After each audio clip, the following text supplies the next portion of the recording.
slides. The question is, can you give a too long didn't read on transverse velocity? Good question.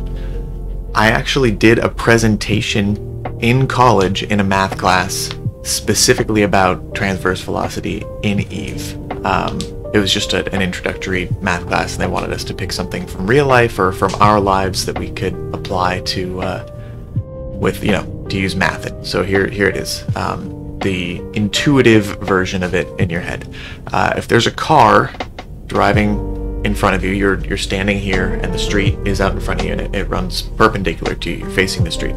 There's a car driving, and you can point at the car with your finger. You can point at it really easily with your finger, because your finger is light, it's small, it's attached to your arm. It's not difficult. You can just point at the car as it goes. That transverse velocity might be high, it might be low, but it doesn't matter because it's really easy for you to track it with your finger, right? This is where tracking comes in. You can track it with your finger. Now imagine that you're holding a bowling ball in your hand, and that same car drives by. It might be a little more difficult for you to track, right? And then finally, imagine you had to hold a desk, like a big, some other large, cumbersome object in your hand, and track the car as it goes by. Transverse velocity is the speed at which the car passes, and your tracking is your gun's ability to follow that object as it moves, basically transverse to your position. I don't know if that's the right word, but that's an easy way to think about it that I've found. Something to keep in mind with that big, hefty, bulky object, if the car is moving directly away from you or directly towards you, you don't have to track at all. You can hold perfectly still, and you're pointing directly at the car the whole time. Same thing goes with EVE. If the ship is moving directly away from you, directly towards you, there is no transversal velocity. The same idea is if you transversal match. When you're on the freeway and you're driving next to a car, you're both going really fast, 60 miles an hour or whatever, but you look out the window, it doesn't look like they're moving. You're transversal matched to them. So again, it would be really easy to point at that car with however heavy of an object you have. That's transversal matching. There's a lot of ways to use transversal to your advantage, and there's a lot of ways to overcome transversal depending on which point of view you're looking at. That's the same. It's transversal, radial velocity, angular velocity. Those are all just different units of measuring the same concept. Manual piloting can come in here. Yeah. Let me turn this down a little bit. Manual piloting can come in here. For example, if you're in a frigate and you're trying to approach a very large or long-range ship, like a Tier 3 battlecruiser or a battleship, long-range battleship, you'll want to spiral towards the ship. So you'll want to take a route that takes you on sort of a spiral that slowly closes in on them. If you just burn directly towards them, again, we just talked about this, if you're burning directly towards the ship, you have no transversal, they're going to have no problem tracking you. And yes, this is how small ships are able to fight larger ships. This actually has, what would you call it? It has comparables in real-world naval battles. It is possible for a destroyer, or like, I don't know, maybe think of a submarine maybe, or other smaller ship, to like literally get under the guns of a battleship. And it is like actually underneath, because the battleship can't depress its weapons far enough to actually fire flat enough or low enough at a destroyer that is close enough to it. So it also translates to real world. But yeah, same concept in EVE. A frigate can get under the guns of a larger ship if it gets close, and that's why the larger ship doesn't want the other ship to get close, unless it has ways to deal with that. Newts, scrams, webs, grapplers are all ways for a larger ship to deal with a small ship getting close. So there is counterplay. Okay, so the question is, how do I bait better and get mission runners to shoot my ships more? Yikes. Okay. How do you bait better? I'm going to focus on that, because getting mission runners to shoot your ships, I don't know what you mean by that. I wouldn't expect mission runners, unless they're very poorly informed, to ever engage in PvP in their mission running ship. That just doesn't make sense. They shouldn't do that. I wouldn't do that, and I know how to PvP. In fact, that's part of why I wouldn't do that, is because I understand PvP, and I know that a PvE Fit ship isn't really going to be great at doing PvP stuff. So, to the bait part, you want to look engageable. This is something I talk about with folks in Flying Dangerous a lot. People are really excited by fancy Navy ships, right? People want to fly like the Osprey Navy issue, and the the Omen Navy issue, and the Stabber Fleet issue, and the Scythe Fleet issue, and all this cool stuff. They want to fly the fancy blingy thing. The problem is that everyone overestimates those ships. They always overestimate those ships. So if you're flying an Orthrus, what you want the enemy to do is throw a bunch of frigates at you, frigates and destroyers, and you just kind of blap the frigates and destroyers and your life is easy. But no one does that because they know what the Orthrus does. So if you want to bait better, you want to fly something that people underestimate, and either fit it differently or fly it differently than they're going to expect. There's a guy in our alliance who flies the Bellicose, and he'll go around and solo Ishtars and Gilas that are ratting in Nullsec. And he gets away with it because nobody expects the Bellicose to just do that. You can do similar things with like a Caracol. Everyone knows what the Caracol does. Right? Everyone knows what the Caracol does. But suddenly, if you put hams on it, no one's prepared for it. Put hams on a Caracol and suddenly everyone's dumbfounded. They have no idea what's happening to them because they don't expect hams on the Caracol. Fit newts on a Stabber. This is old news. Most people know this by now, but way back when I first started making solo PvP content, grab a Stabber, and everyone underestimates a Stabber because they think it's a garbage ship. They're wrong. Put 220s and newts on it, and people will ram you with their assault frigates thinking that they'll just get a quick Stabber kill. And they're wrong, because you have dual newts and you have really good tracking on your autocannons. You have a web and they die. So in Eve, you have to think about the meta in terms of what people expect certain ships to do or be able to do, and then you, what's the word? Not undercut. What's the freaking word from Game of Thrones? Those stupid directors. What did they say all the time? They're doing something with expectations. Subvert their expectations. Fly the meta ship in a different way than everyone else is expecting, and that is baiting. Or fly a ship that people don't expect is bait and make it bait. I don't know.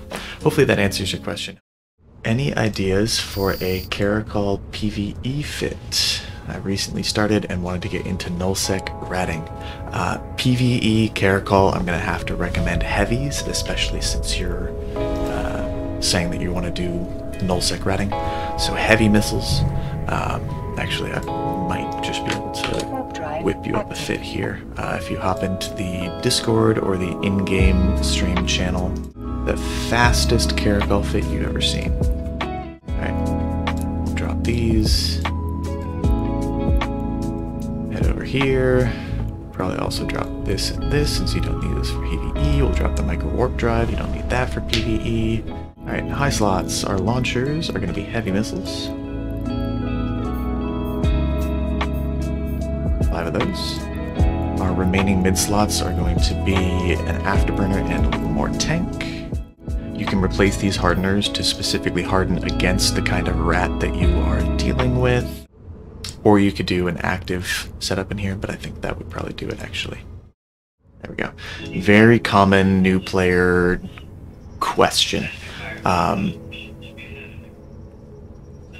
The question is, I have a mining vessel, Venture, a combat vessel, Punisher, and currently I'm assuming a cargo vessel, Terra. Yes, a Terra is a cargo vessel. What would be the best way to earn ISK and have fun? Okay, we'll come back to that. That's a good start. Kind of broad, but mining is kind of meh. True. Cargo is low pay. True. Combat can be dangerous. True. What's the best in my opinion? My opinion might not help you, because we're different people, but that's okay. So we'll go back to the first part. What would be the best way to earn ISK and have fun? In my experience, this is me personally, making ISK and having fun are diametrically opposed. Those are two different things. You make ISK in order so that you can spend that ISK to have fun. This is my method of playing the game. I make ISK so that I can spend that ISK on PvP ships. PvP is an ISK negative activity. You should always expect to lose ISK when you PvP, but that's the fun. EVE is a game where the PvP actually matters because there is actual loss. So that's what makes it fun. We'll stop right there. Okay, I do not plan on doing PvP anytime soon. I think that's a mistake, but that's okay. We can move around that. If you don't want to do PvP and you're only going to do PvE, and you think that mining is meh, which it kind of is. Mining can be boring, very inexperienced. That's not it. Here, I'm going to show you a thing. Over here in the PvP section, right, the big scary section over here with PvP. I'm just going to zoom in on this. And we're going to go right here. So this solo part here. There's two things here. The first one, auto quit mode. Start the game, do your career agent missions, grind combat missions solo, quit the game out of boredom without actually seeing 5% of this chart. This is one of the most common things that new players do. That's what that video is going to help you with, is joining a group. You should go join a group ASAP. The second thing is right here, the PvP Readiness fallacy. This is what you're telling me right now. Stay solo and in high sec for a bit more time until you are, quote, ready enough for PvP. Quit the game before actually doing PvP. This is the fun part. This is a it's so common that a person that I don't even know who made this, right? This is made by Alltrue, right? I don't know this person, but they have precisely identified this thing here, the PvP readiness fallacy. It's right there. Yes, it is very accurate. It's extremely accurate. It is so common. You are not alone in any way. This is the most common thing that new players say, I'm not ready for PvP. Right here. Yes, you are, on day one. Go join a group that wants to teach PvP, and then go get rid of this fallacy in your mind. You will die, first of all. You're right. You will be slaughtered immediately when faced with the others, and that's okay. That's the only way to learn. It's okay. It's fine. That brings me to back to what we were talking about. You will. Yes, you will. Which is why your question about how to make ISK, I'll modify your question. Instead of what would be the best way to earn ISK and have fun, it should be, what's the best way to earn ISK that is the least boring? Most fun? Earning ISK in the game is generally not exciting. It can be, but it's generally not. And this depends on you, on your risk tolerance, on how engaged you want to be in the game, how much you want to have to be paying attention to what's going on in front of you. Me, for example, recently I have been doing a lot of working from home, as it says in the bottom right corner down there.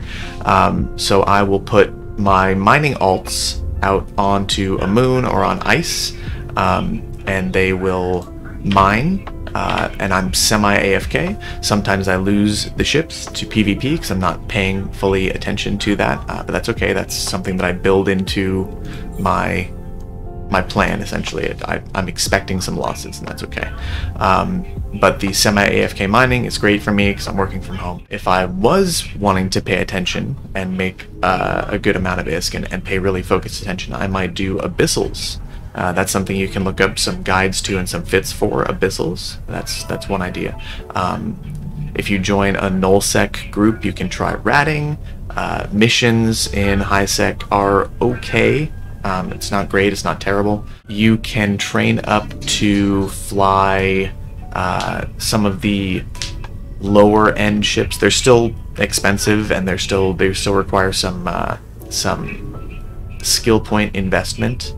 But you can train up to do incursions, and incursions are a high activity, high focus, but also high ISK reward per hour. Basically, that chart that I showed you, that is a great place to start and see, you know, hey, here's the PvE side. Is there anything here that seems interesting to me? Or here's the industry side. Is there anything that seems interesting to me? And just dive into one of those.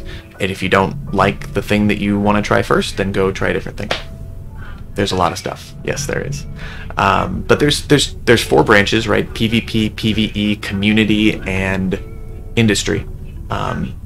You're lucky because as far as ISK making goes, you can pretty much just look at the PvE and industry sections. The community and PvP sections are some things that you can do with that ISK once you have a good income stream. PvE guy in most games. Incursions and abyssals are the closest thing to PvE in other games. Oh, I can't believe I didn't mention this. Exploration. Exploration may be the most chill way to make ISK where you're actually having to be active and pay attention to what's happening in front of you. There's not a ton of risk of PvP if you do it in high sec. If you do it in low sec or null sec, you can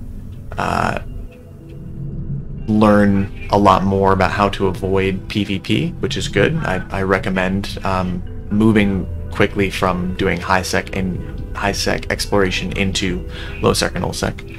Incursions seem to be omega, which I'm alpha. Yeah, so that's a note about alpha. Alpha is an extended or unlimited trial of the game. CCP, in my opinion, makes mistakes when they say that you can play the game for free. They're right, you can play the game for free, but you should not think of it that way. You shouldn't think of it as the game is free and then you pay to be better. No, the game is a subscription game, just like World of Warcraft. It is a subscription-based game, but they let you have an unlimited trial because EVE is so large that it just makes sense to let people try the game for as long as they want before they decide to pay for it or not. If I can really get involved, then I may consider it. Right, that's the idea, is try it. Try it as long as you want to try it for, and if it's for you and you enjoy it, then you subscribe, right? It is a subscription-based game. Do not listen to any marketing that tells you that EVE is not a subscription-based game, because that's not true. Alright, so the question is, if I'm hauling and leave my package somewhere on accident, is there a way to search it in the asset finder? It seems like there would be, but I cannot figure it out. The answer is yes. It's going to be important for you to know what it is that you were hauling. Okay, so if it was a courier contract, then you'll need to search that specific item type, and I'm trying to remember what that's called. Alright, oh, there it is. Okay, so freight container. Maybe that's what I need to search. Yep, there you go. Search freight. Search the word freight in your assets. That will bring it up. Freight container is the group. Handshake squeeze. Thank you for the question. The question is there a lot of money to be made hauling? I've seen a lot of videos saying it's not worth it, but some people still do it, right? Yeah, you're pretty much right on the money there. Not a ton of money to be made hauling. So, is there a lot of money to be made hauling? Not really. I've seen a lot of videos saying it's not worth it. They're probably right. Some people still do it, yes, and there's a variety of reasons for those, not just the ISK. You gotta think bigger than that. A lot of times people are hauling because it's a necessity, or they're part of an organization and they are sort of the logistics wing of that organization. Hope that helps. Question is, haven't messed with industrial stuff that much, but I came into a large industrial core 1 BPO recently. What can I do with it? Good question. You could use it if you have enough industrial skills to actually use it. So let's pull that up and see what it looks like. Industry 5, Advanced Industry 1. And then you'd need these materials. You can do that math and figure out, okay, if I buy this and then make this, considering the cost to actually make it, right? Because there'll be a tax and some cost associated with actually manufacturing the module. And then could you make profit, or do you want to use it yourself? Can you mine this stuff? Those are all the questions that you can figure out. Let's find in contracts. I want to see what this is worth on the market for contracts. That is a fairly valuable blueprint with no research done on it, so 0%, 0%. We can pull up Eve Marketer here. It is going on the market at the seeded price. Oh, maybe there isn't a seeded price. It looks like you can sell for not that much. However, apparently, based on what we just saw, if you research the blueprint, it can sell for a significant amount of money. In order to research it, you would need to find a structure that allowed researching, and you would want to research material efficiency and time efficiency up to their max value. Because if you look at these ones, so they're saying ME6 over here, and you can confirm that, yeah. So you have to actually look at the contract. So you look at the contract, it's telling you original blueprint, material efficiency 6 times 0. This one is ME7 times 12. And yeah, obviously the material efficiency 7 time efficiency 12 is going to go for a significant amount more. But this is valuable if researched, probably because it's a very new module, and so getting researched copies is difficult at the moment. So going and researching that blueprint will increase its value significantly, at least if this is to be believed, right? Maybe, you know, just because they're available here doesn't mean that they're going to sell. Maybe no one's going to accept these contracts. Maybe they will. Maybe they're selling like crazy, and that's why there's only 2 of them up. I see. Okay, so here's what it's showing us. Here are the BPCs, right, across the top here. These are all blueprint copies. So this blueprint copy at 7:14 with 3 runs, right? 3 runs remaining on the copy, because that's what makes it a copy, is it has a limited number of runs. So 7:14.3. This one sold for 10 mil. This is a different copy with 1 run. This one has 1 run, 1 run, 1 run, 1 run, 1 run, 3 runs on this one, right? And these are all ones that match these exact criteria: 4 ME, 8 TE, and 3 runs. And these are all blueprint copies with those exact same info, right? That exact same, I don't know, whatever you want to call it. Same thing here. This 481, there were 3 of those that sold over here. This one, 101, a bunch of them sold here, right, in this time window. And then all the way over here, your BPOs, right, we're not even concerned with the research here. It doesn't tell us, at least. But it is telling you for BPOs, these sold here. So the information that's still missing is what was the research on these. You don't know that, right? This one sold for 300 mil, but you don't know how researched that was. This one sold for 600, but you don't know how researched that was. But it is giving you a pretty good idea that these are worth at least a couple hundred mil. The BPOs, right? Just in that right column. If you have any other questions, let me know. You taught me something. Thank you. The question, it's not really a question, but that's okay. CCP trying to drive up all prices in EVE, tell me I'm wrong. You're not wrong. There are certain things that are too expensive, but tell me why replacing a battleship or a battleship fleet should be trivial. Or for that matter, a capital fleet. Why should that be easy? The whole point of PvP in EVE is when you kill someone's ship and it is expensive or difficult to acquire because it's expensive, you know that you've actually done something to their wallet. If everything is inexpensive, then PvP becomes less meaningful.